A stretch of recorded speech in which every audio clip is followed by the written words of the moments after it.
या सर्गरूपा जगदवन विधो पालनीया चरौद्री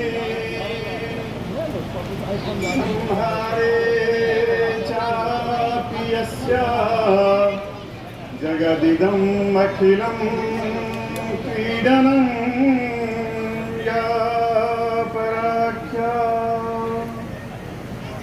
पश्यन्ति मध्यमाथो तदनु भगवती वैखरी वर्णरूपा सा स्मद्वाचं प्रसन्ना विधिहरिगिरीशाराधितालङ्करोतु। भगवत्यै श्री उग्रतारायै नमो नमः। दश महाविद्या स्वरूपायै नमो नमः। क्योंकि दश महाविद्या स्वरूपा में भी भगवती तारा की वंदना है। आदिशक्ति तुमसी काली मुंडमाला धारिणी तुमसी तारा मुंडहारा विकट संकट हारिणी। तो भगवती और इस नवरात्र में माँ भगवती उग्रतारा को नमन करते हुए और इस पुण्य धरती को नमन करते हुए जो कि विद्वत परंपरा की धरती है उसको नमन करते हुए आज इस उग्रतारा सांस्कृतिक महोत्सव 2025 और उसके अंग के रूप में जो ये 2 दिवसीय राष्ट्रीय सेमिनार का आयोजन किया गया है, संगोष्ठी का आयोजन किया गया है, उसमें आज के इस कार्यक्रम की अध्यक्षता कर रहे हमारे अग्रज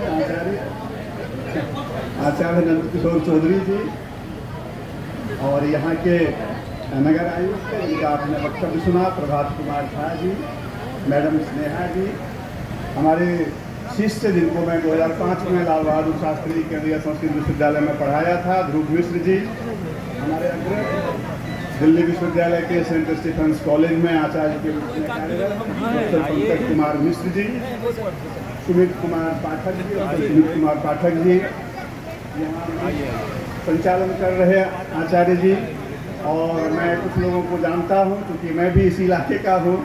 तो अक्षय चौधरी जी और हमारे मित्र अरुण पाठक जी, शायद आप लोग उनको पंपू जी के नाम से जानते होंगे गाँव में, और समस्त महिषी ग्रामवासी, माहिष्मती ग्रामवासी, मैं आप सबका अभिनंदन करता हूँ, स्वागत करता हूँ और मैं अत्यंत कृतज्ञ हूँ, गौरवान्वित हूँ कि मुझे एक बार पुनः माहिष्मती की इस पुण्य धरती पर आने का अवसर मिला। कभी मुझे ध्यान है मैं 1993-94 में उपशास्त्री की परीक्षा देने के लिए महिषी आया था। तब मैं संस्कृत निर्मली में पढ़ता था, तो मैं वहाँ से यहाँ एग्जाम देने के लिए आया था। उसके बाद भी किसी प्रसंग में यहाँ आना हुआ। तो ऐसी हो जाएगा, देखते हैं। धरती को नमन करते हुए मैं थोड़ी सी बातें जो भारतीय दर्शन की परंपरा है और उसमें जो मंडन मिश्र जी का योगदान है उस पर चर्चा करूंगा, और कुछ बातें मैं कहना चाहूँगा जो हमारे पदाधिकारीगण हैं और जो आप समस्त ग्रामवासी हैं जिनके नेतृत्व में, जिनके आयोजन में ये चीज़ें हो रही है, उनके लिए भी। सबसे पहले देखिए, मिथिला की भूमि सदैव विद्वानों की भूमि रही है और आप सब इसके परिचित हैं। ये कोई मैं नई बात नहीं कह रहा हूँ, हमारे सारे पुरखों ने, पूर्वजों ने, ऋषियों ने, मुनियों ने लिख के रखा हुआ है। ऐसी धरती जहाँ एक से एक आचार्य, एक से एक ऋषि, मुनि और विद्वान हुए, केवल एक विषय के नहीं बल्कि सभी विषयों में जिनकी अगाध श्रद्धा थी और अप्रतिहता गति थी, ऐसे विद्वानों की, ऐसे ऋषियों की धरती है मिथिला। तो ये संदेह करना ही व्यर्थ है कि मंडन मिश्र जी मिथिला के अतिरिक्त और माहिष्मती के अतिरिक्त कहीं और भी हुए होंगे, तो ये तो सर्वथा निर्मूल सिद्धांत है। तो पहला तो इस पर आपको 50 ग्रंथ उपलब्ध होते हैं जो कि बड़े अकाट्य प्रमाण से सिद्ध किया गया है। दूसरी बात, शास्त्रार्थ में जहाँ तक पराजय और जय की बात है, मैं इससे सहमत ही नहीं होता हूँ। जो 25-30 वर्षों का मेरा अपना अनुभव है केंद्रीय विश्वविद्यालय में पढ़ाने का, विद्वानों में जय पराजय नहीं होता है, विचारों में भिन्नता हो सकती है, असहमति हो सकती है। वैसे ही जैसे कि माहिष्मती महिषी आने के दिल्ली से कई मार्ग हैं, तराईगढ़ से भी आ सकते हैं, पूर्णिया से भी आ जाएंगे, पटना से भी आ जाएंगे, कुशेश्वर स्थान से भी आ जाएंगे, दरभंगा से भी आ आएंगे महिषी ही, उग्रतारा स्थान ही। इसी प्रकार जो शिव महिम स्तोत्र में पुष्पदंत ने कहा है कि निर्णाम एको गम्य रुचिनाम वैचित्र्यात् विजू कुटिल नाना पथजुषाम निर्णाम एको गम्य मार्ग भिन्न भिन्न हो सकते हैं, लेकिन गंतव्य जैसे मनुष्य का एक है, वैसे ही विद्वानों में सहमति और असहमति हो सकती है। और इतना बड़ा विद्वान, मैं उनके 2 ग्रंथों को थोड़ा सा पढ़ पाया बहुत 3-4 दिनों में। एक तो ईमानसानुक्रमिका जिसकी चर्चा प्रभात जी कर रहे थे, और ब्रह्म सिद्धि। आप देखिए 600 पेज का ग्रंथ है वो। ऐसा विद्वान, कोई एक शाखा का विद्वान हमारी परंपरा में हमारे एक ऋषि होते थे, और यहाँ एक साथ वो जहाँ वेदांत दर्शन में उनकी अप्रतिहता गति है मंडल मिश्र आचार्य की, उसी प्रकार मीमांसा में अप्रतिहता गति, साथ में वो व्याकरण भी लिखते हैं स्फुट सिद्धि, और साथ में कर्मकांड भी लिखते हैं विधि विवेक।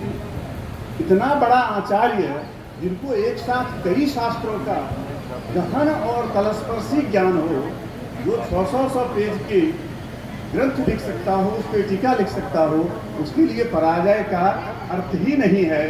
लोग ये भी बोलते हैं कि उनका नाम बदल लिया, उन्होंने ये ग्रहण कर लिया, ये सारी धारणाएं निर्मूल हैं। हाँ, लेकिन इसके लिए हमें गौरवान्वित होना पड़ेगा। हम जो इस कोशी क्षेत्र के, इस मिथिला क्षेत्र के यहाँ के निवासी हैं, सबसे पहले हमें मानना पड़ेगा, और ये गौरव हमारे लिए है कि मंडन हमारा है, मुरारी हमारे हैं, और इसकी जो समग्र साहित्य है, इसको लेके जब हम गौरवान्वित होंगे और हम इसको आगे बढ़ाएंगे तो पूरी दुनिया आपके साथ चलेगी, इसमें कहीं कोई संदेह नहीं है। महामहोपाध्याय कुप्पू स्वामी ने खड़े होंगे, इतना सुंदर उन्होंने दृष्टांत देख के प्रमाणित किया है ब्रह्मसिद्धि में कि कहीं इस संदर्भ में ये तथ्य नहीं है कि वो पराजित हुए।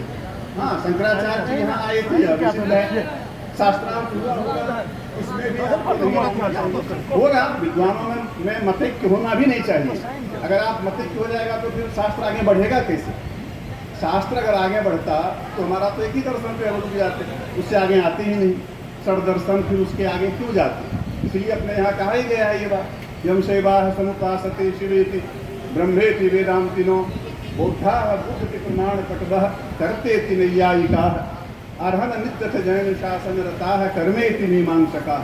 इतने जो सारी हमारी शाखाएं हैं, ये वादे वादे जाए तत्वबोधा का ही परिणाम है कि हम आगे बढ़ेंगे। तो जब तक हम एक मत से सहमत न होते हुए आगे आएंगे तो दूसरा मत आएगा, दूसरा सिद्धांत आएगा, दूसरा संप्रदाय आएगा, तो वो होना चाहिए और निरंतर होते रहना चाहिए। क्योंकि देखिए आप, जब वाचस्पति मिश्र ने ब्रह्मसूत्र पे भामती टीका लिखी होगी तो उस समय भी ये प्रश्न रहा होगा उनके सामने में। उषा किरण खान जी ने उसका मैथिली अनुवाद भी प्रकाशित किया है भामती का, जिसमें इन विषयों की उन्होंने विस्तार से चर्चा की है कि वो किस संदर्भ में आए थे और उसको किस रूप में दिखाया गया। तो ये पक्ष अपने आप में हो सकता है, आप अलग अलग विचार रख सकते हैं। तो इतना बड़ा विद्वान जो कि भारतीय दर्शन के कई शाखाओं पर एक साथ ग्रंथ लिख रहा है, उसके लिए पराजय शब्द सर्वथा निर्मूल है, और हम उनको उसी रूप में आदर देते हुए, गौरव देते हुए, उनके किए हुए कार्यों को, उनके द्वारा जो विरचित साहित्य है और उनके द्वारा दी हुई जो परंपरा है ज्ञान की। क्योंकि देखिए भारतीय दर्शन क्या कर रहा है हमारे लिए, दो जोड़ी पर अगर आप इसको देखें, जीवन है और जगत है। एक दूसरे है कि मनुष्य के जीवन का बिंदु है। आप एक बिंदु से हमारी यात्रा प्रारंभ होती है, एक बिंदु पे अंत होगी, इसमें तो कोई संदेह नहीं है। मुझे लगता है किसी को संदेह नहीं होना चाहिए। जातस्य वर्णम ध्रुवम भगवत गीता में बड़े ही स्पष्ट रूप में कहा दिया गया। अब यह जो यात्रा है एक बिंदु से एक बिंदु तक, इस यात्रा में आप के लिए मार्ग क्या सब है? क्या ज्ञान का मार्ग है आपके लिए, या कर्म का मार्ग है, या भक्ति का मार्ग है? और उसमें आप धर्म को किस रूप में देखेंगे, उसकी व्याख्या किस रूप में करेंगे, और इस आधार पर आप कैसे आगे बढ़ेंगे? क्योंकि जीवन है तो चीज़ें आएंगी, मैं छोटी सी हिंदी कविता सुनाता हूँ कि क्यों आवश्यकता क्या है इसकी, मीमांसा दर्शन की, वेदांत दर्शन की और हमारे ऋषियों के द्वारा प्रवर्तित शास्त्रों को पढ़ने की। ये जीवन जीने के लिए आवश्यक है। देखिए कैसे वो कहता है इस कविता में, काल वासंती हवा के, थोड़ा सा ध्यान देंगे, काल वासंती हवा के साथ पतझड़ ला रहा है, किंतु जीवन भी वही तो पल बना मुस्का रहा है। देखिए दो प्रकार के ध्रुव दिखा रहे हैं। एक तरफ हमारे जीवन में दुख है, तनाव है, चिंताएं हैं, दूसरी तरफ हर्ष भी है, खुशी भी है। इसी जो विरोधाभास से द्विविध की स्थिति है, इससे हमें आगे आने के लिए, इससे निपटते हुए अपने जीवन यात्रा